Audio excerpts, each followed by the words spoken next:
Hey guys, what is up? Steven here, going to do a film breakdown on Brenden Jaimes, the new Chargers offensive lineman, drafted out of Nebraska, someone that I'm personally am really excited about.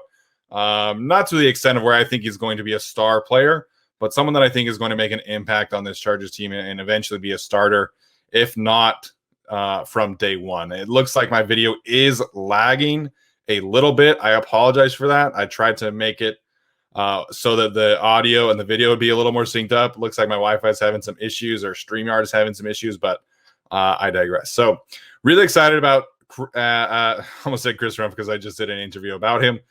Really excited about Brenden Jaimes. And so I think, the Chargers have shown a clear path and plan in rebuilding the offensive line, and in the fact that they have just acquired players who are gamers, players who can play multiple positions across the front. And that's Matt Filer, who obviously has played left guard and right tackle. Ode Ibushi has played both guard spots on both sides. Rashawn Slater has played both sides at tackle and also played guard. And then, and they're looking at Brenden Jaimes as somebody that can play tackle and guard as well. So really, in terms of the Chargers' top 8-9 offensive linemen, you could even throw Tyree St. Louis in there if you want. Somebody can play guard and tackle.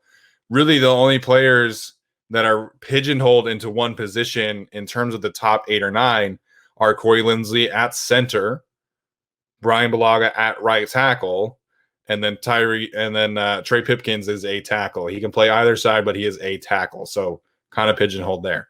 Scott Questenberry, another one that can play center and guard, at least not according to Anthony Lynn, but he did play guard some last year in a pinch duty, and I thought he played pretty well. So Brenden Jaimes definitely fits into that mold, and I'm going to kind of talk about why I can see why some people would think he is a guard.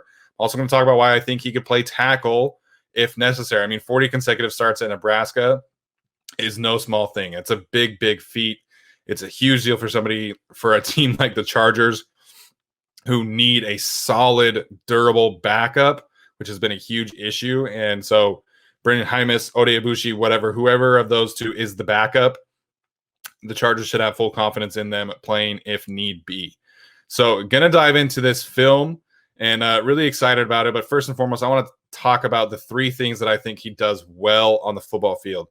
First, I think his quick setting ability, something that I'll talk about in a little bit, is second to none. Once he is able to fire out of his stance, get his hands on opposing rushers, he is a monster. He's not the strongest, most powerful player, but he does have really strong hands, and he's able to get his hands and latch on and make sure that he can control them. So he's not going to create, a violent strike too often. He's not going to push people 5-10 yards down the field, but he does it in his own way, just effective and solid.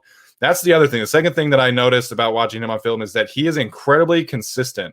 I know we've got a couple of Nebraska Cornhusker fans that listen to these, and so I'm sorry. Your offense from last year was atrocious.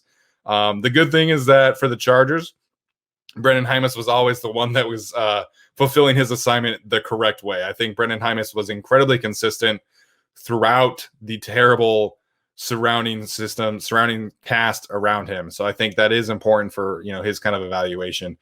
And then third, I think he executes reach blocks really well, which we'll talk about in a second, both on the inside and on the outside.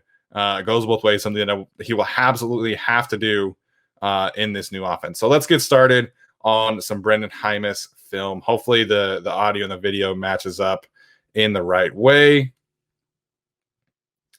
Here we go, just loading now.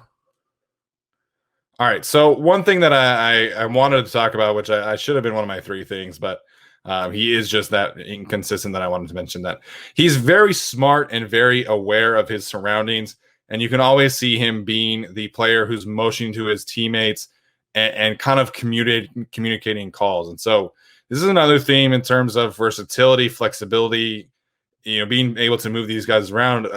So many of these players that the Chargers have picked up are incredibly smart and diagnose blitzes and stunts well. And that's something that's going to happen here with Brenden Jaimes. So you see number 40, the linebacker off the edge to the left side. He's going to come off the edge, and then 13, the other linebacker towards his right, is going to loop around, and that's going to be the player that Jaimes is going to end up blocking. It's a pretty complex blitz from Penn State, and you'll see him kind of motion to his running back, to his quarterback. Hey, listen, like, you got number 40. I've got this other blitz that's coming up. Showing off an ability to be really smart, diagnose a blitz before it comes, and make a smart play for his team. So you see there the motion, and you see just the technique of being able to adjust on the fly, and also making sure that he stays and maintains leverage towards the inside in case number 10 does loop back around. He's ready to help his teammate out. So going back a little bit here. So you see him motion out right there, say, hey, you got number 40. I got to go inside here. So just speaking to his football IQ, his intelligence. And then the edge rusher here is going to go all the way back in, and he's going to make sure that his teammate knows, hey, man, this is your guy. You got to do this. And so 57 is able to come off, and then Jaimes is able to get this blitzer. And really, if the quarterback were a little bit better here, you look at that kind of alleyway that he can step up. It's got an open receiver over the middle. Jaimes does his job perfectly, something that we'll talk about here. And if you're a Nebraska fan, just avert your eyes for the next couple seconds, because you're going to see this quarterback make a terrible throw. But if you're not, this is going to be kind of funny.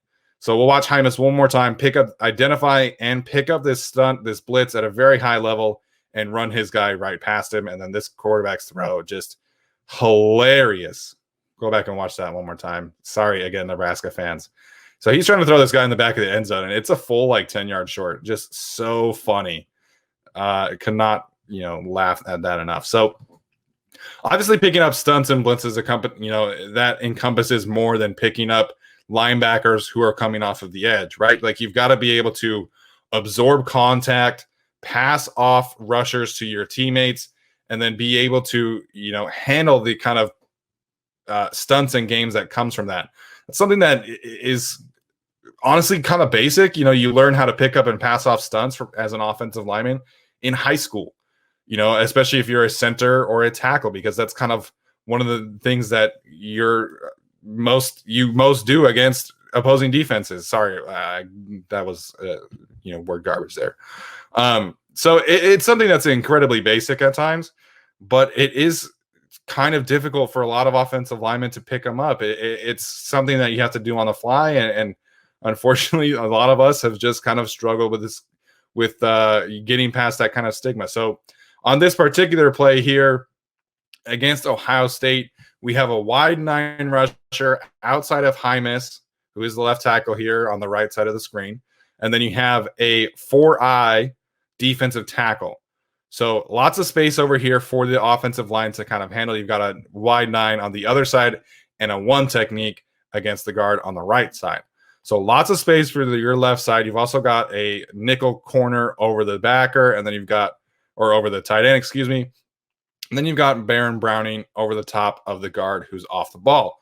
So kind of a lot of moving parts here, but Ohio State's just going to run a simple stunt where the defensive tackle is going to come across Jaimes's face, and then the defensive end is going to try and loop around. So Jaimes does a fantastic job here of passing this block off and then absorbing the contact from the defensive tackle, and he's going to anchor down nice and strong and be able to give his quarterback, a good throwing window, which his teammates did not do their job. But again, Jaimes did do his job on this side, absorbing the contact from, I believe this is, I think this is Haskell Garrett. Somebody that's an Ohio State fan, let me know who number 52 is here. But a powerful rusher nonetheless. And then Jaimes, you see his kind of anchor down ability there. Again, locking out, getting his hands around the shoulder pads of this rusher, no chance. So great job by Jaimes overall. So I talked about earlier the quick set being one of Jaimes's best attributes. He can take a traditional deep set for sure, which we'll get into in the next play. But I wanted to showcase here his ability to explode out of his stance. You see that explosiveness right out, get him, just jump out of his stance. And then he's able to get his hands on the chest of Jonathan Cooper rather quickly. This is going to give him some flexibility, allows him to really react at a at a more efficient level to the edge rusher. That's kind of why you see a lot of tackles prefer this. David Bakhtiari is a fantastic quick setter. And this is something that tackles who don't have the longest arms can do to kind of offset the length across from them. So obviously it's a little harder to quick set if you are facing a wide 9, but this is not a wide 9. This is kind of a traditional stance and setup for Jonathan Cooper. But Jaimes is able to explode out of his stance and then hand fight with him to the point where Jonathan Cooper has no chance to make this pass rush. And I know that Cooper's not Chase Young, right? But he still was an effective edge rusher in college, somebody who had a great week at the Senior Bowl as well. And Jaimes is able to really make sure that Cooper has no chance of making this play. So there's a few things that go into this. Number one is the quick set. Number two is the hand fighting ability, which I talked about in the Rashawn Slater breakdown, how diverse Slater is with his hand fighting ability. And Jaimes does have some of that. He doesn't have all of the tools in the toolbox that Slater has, but he does have some of it. And then third, you've got to be able to have the quick feet to mirror these edge rushers, which is something that is also on display here. Incredibly quick footwork by Jaimes. As Jonathan Cooper is going outside, back inside, you see Jaimes staying right with him. It's just a fantastic set from Jaimes. If you're able to watch any of Jaimes's games, turn on the Ohio State team, because I feel like this was his best game overall, and frankly, the best competition. I think obviously he played Penn State, who had 2 edge rushers get drafted, but Ohio State does so many different things on defense to kind of make things tough for offensive tackles, which outside of Chase Young, that's the calling card for Rashawn Slater, because he's doing so many different things against all these different edge rushers who frankly are all going to be in the NFL. And obviously the same kind of thing for Jaimes here. All right, so here's going to be a traditional deep set against Shaka Toney, and Toney is going to try and rip around him, and you see Jaimes just is not having it. Now, Jaimes is going to end up on the ground on this play, but it's not because of him. It's because he's going to run into his other teammate on the other side. Well, the other teammate's going to run into him, but I just wanted to highlight this play because it shows that Jaimes can also take a traditional deep set when asked to. This is a little bit more of a traditional Y9 against a speed rusher. Cooper is more of a power rusher, but you see how much space Jaimes has to cover here with a traditional deep set. And again, you see him really explode out of his stance, cover a good amount of ground with his first couple steps here, and getting in a good position. And we talked about one thing with Rashawn Slater and his film is using your outside hand first to try and punch, make contact, and then you bring the second arm around after that. And that's something you see Jaimes do here. Now that he's absorbed the contact, absorbed the first move from Shaka Toney, now he's able to get both hands on him. So outstanding work there from Jaimes. I will also say here, he is way too far over his toes, which is a little bit of a problem, which kind of points to some balance issues, which is something that the Chargers will have to correct, because ideally you don't want to see his feet. You don't want to see your back be like this. You want to be a little more level, not completely level, but you don't want to see that big slant like we do right now with Jaimes. So good technique in terms of hand fighting, footwork, and then his base is just a little off. So definitely something that can be corrected, but that kind of issue could be why he fell in the draft. It is unfortunately something that pops up a little bit more often than I would like. So again, this is a great rep by Jaimes, and even the right tackle on the other side on Jason Owe, they're doing a good job. If you look at this quarterback, he's got a great alleyway to the left to step up. Hit this running back, hit the tight end over the top if he waits another second or two, but he just doesn't, and he just panics. And then Jaimes is doing his job trying to run Toney off of the edge at this point, which is textbook technique. And then ultimately he ends up on his back. The quarterback makes an incomplete pass. Just kind of a mess from Nebraska's offense overall. So I'm going to play this one more time. Oops, went back a little too far. Just so you can see at full speed, the kind of technique that Jaimes is able to pull off here. Oh, I guess it was a complete pass. My mistake. Nebraska fans, I'm sorry. All right, next one here. Again, going against Shaka Tony. Wait, yep. So here you'll be able to see his anchor ability against a speed to power rush from Tony, who again is no slouch. But I want to talk about this because he has a good anchor. Jaimes is plenty strong. But he is susceptible a little bit. The nice thing here is that he is able to lock down once he's able to get his hands on him. Again, really showing off the powerful hands there. This is a fine rep. Obviously, not a great pocket all around from Nebraska, but a fine rep from Jaimes, just kind of showing off his ability to anchor down. All right, this is something that I love. I tweeted this clip.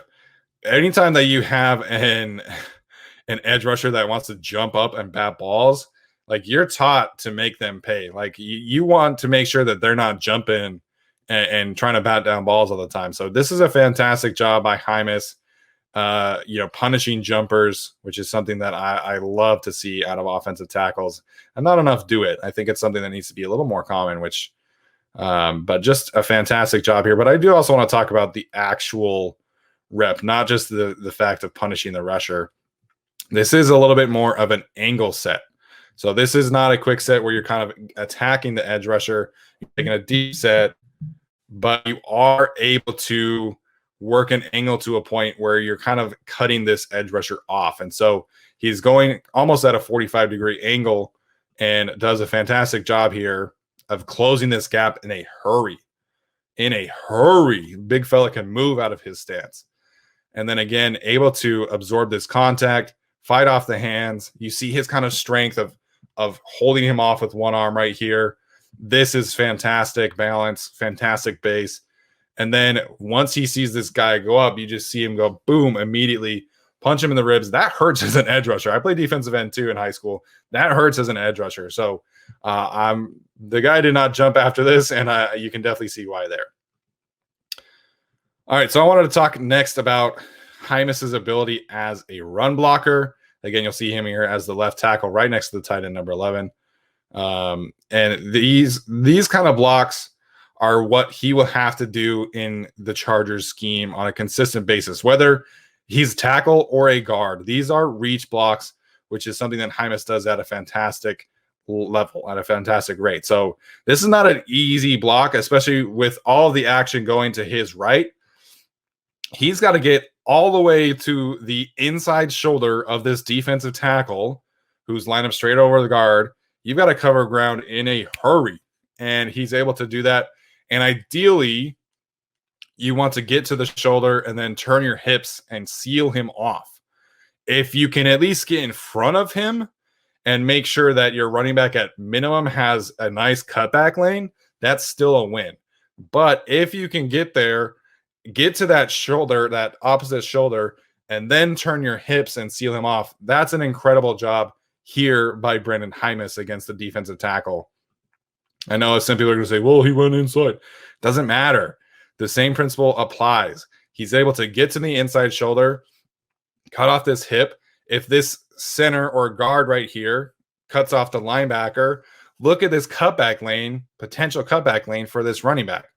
But because this guy doesn't do his job, it ends up as a loss. But look at this center, turn it around. If he had done his job correctly, Jaimes creates a perfect cutback lane for the running back. So you're, as a guard and a tackle in the zone scheme, you have to do reach blocks almost on every single play. And you've got to be able to get to the inside shoulder of the next person over, or on the outside shoulder of the next person over, depending on if it's an outside zone your way or the other way. So just a fantastic job here by Jaimes, getting to that shoulder and then turning his hips and walling off that defensive tackle. Here he is again. He's going to do an outside reach this time, which this is obviously a little different. You're trying to get to the inside shoulder. You're trying to make, as soon as that defensive tackle is up, you're trying to get to that shoulder and make him, essentially wash him out of the play. And Jaimes is able to do that here. Just kind of a different skill set, doing an outside wash down reach block instead of an inside reach block where you have to cut off. Okay, so just kind of showing off his skill set. And that's an NFL defensive end. That's Golston. I forget his name, but that's an NFL defensive end at this point, in his career. So great job here by Brenden Jaimes. And again, you see he might not be pushing people back off the ball in a traditional set, but he is getting push on the line of scrimmage. All right, here you'll see him. This is him right here, big number 76, our guy, or now I think he's 64, which I kind of hate, but that's all right. He's going to do another reach block this time, kind of working in unison with his tight ends. And this time he is able to get some push off the ball. He is able to make this contact and push this guy several yards down the field and then give him a nice little shove after the fact. So offensive linemen move defensive players in different ways. Not everybody is like Quentin Nelson or Landon Dickerson, who can just two-hand shove you and you're 6 yards off the ball already. Some people do it with effort. Some people do it with technique. It's different. So Jaimes is not the strongest, most powerful player, but he gets moving with his effort and his technique, and he's able to get people off the ball that way. So I'm really excited about him as a run blocker, be it as a guard or a tackle. Here he is again on the left side. He's going to do and this is kind of showing his ability as a second level blocker, which is obviously another important attribute in these RPOs, outside zone options, whatever you want to call them. You've got to be able to block linebackers, safeties at the next level. And Jaimes is able to do that here. He's going to take on number 40 head up and absorb that contact and get him out of the way. So something that seems simple is very, very important to whatever kind of play that you're running here. Because this linebacker, if Jaimes isn't able to get to this player the right way, so they're going to pull this 71 right there, and Jaimes has to get that linebacker. If 71 and Jaimes do their jobs, then whoever is carrying the ball, again, look at this mess from Nebraska. You got a player in the backfield on the ground. I'm sorry. I'm sorry, man. If you're a Nebraska fan, I'm so sorry. Just a mess. But Jaimes does his job, and he does it well. Our next one here. This is what we call a scoop block. This is you and your guard making sure you get this defensive tackle off the ball, and then you're going to scoop up to the second level. And again, Jaimes is going after number 40, able to adjust on the fly, make sure he gets his hips around and walls this player off. In an ideal world, he's able to stay this way, come off, and then stay that way with his hips towards the right corner of the end zone. Instead, he's got to adjust on the fly, flip his hips, and he's able to do that no problem. So, again, something that seems simple, but it's really not. So, sorry, this is kind of a dragging on, but I'm just really excited about this kind of player. All right, so this is the last play, though. This is just kind of I tweeted this play out. This was the Brenden Jaimes experience. Nebraska's offense was terrible, and it was not fun to watch. The all-22 where you see everything, and everything is just a disaster. But then you see Brenden Jaimes, and you're like, okay, we got this left tackle who's a stud. Look at this play. A botched snap, a fumble. You miss 2 blitz pickups. You get beat off the edge, and then look at Jaimes, the one player who gets drafted for Nebraska, just doing his thing. He's chilling. He's taking a nap. Just such a funny, epitomizer of, I think that was a word, epitomizer of the Nebraska experience. Look at this. You got a free rusher coming. You get beat off the edge. The guard is clearly beat and throws himself into a holding penalty, ends up in a sack. And then look at Jaimes, just chilling 10 yards away, doing his thing against, I want to say his name is Vernon Golston, the edge rusher from Iowa, just chilling. So that's Brenden Jaimes, you guys. Hopefully you enjoyed that one. Like I said, I think he's a really good player. I think he's someone that the Chargers are going to be able to count on as a dependable backup, future starter. Like I've said on the show, this gives them options for next year. If Brian Bulaga struggles with injury again, you can put Trey Pipkins at right tackle. You can put Brenden Jaimes at right tackle. You can put Brenden Jaimes at guard if Ode Ibushi doesn't pan out. which is certainly possible as much as we all like the signing. But it gives them options, which is the biggest and most important thing that they did not have under the previous regime. They didn't have anybody who could play right tackle at a high level, who could also play guard. So Brenden Jaimes is able to check both of those boxes. Somebody that I'm really excited about. So that'll do it for me. Again, subscribe and like the video, please. We do really appreciate all of that support. Comment if you liked the video. I'm able to have summer break is coming up for me, so I'm going to have a lot of time to watch some films. So comment what you learned about Brenden Jaimes. Comment if you want me to do a specific film breakdown on somebody the Chargers have, or maybe something else. Whatever the case may be, just let me know. All right, guys, thank you so much for tuning in. And as always, stay tuned for our next episode. Stay tuned for our next breakdowns. Check out Tyler's recent breakdown on Chris Rumpf.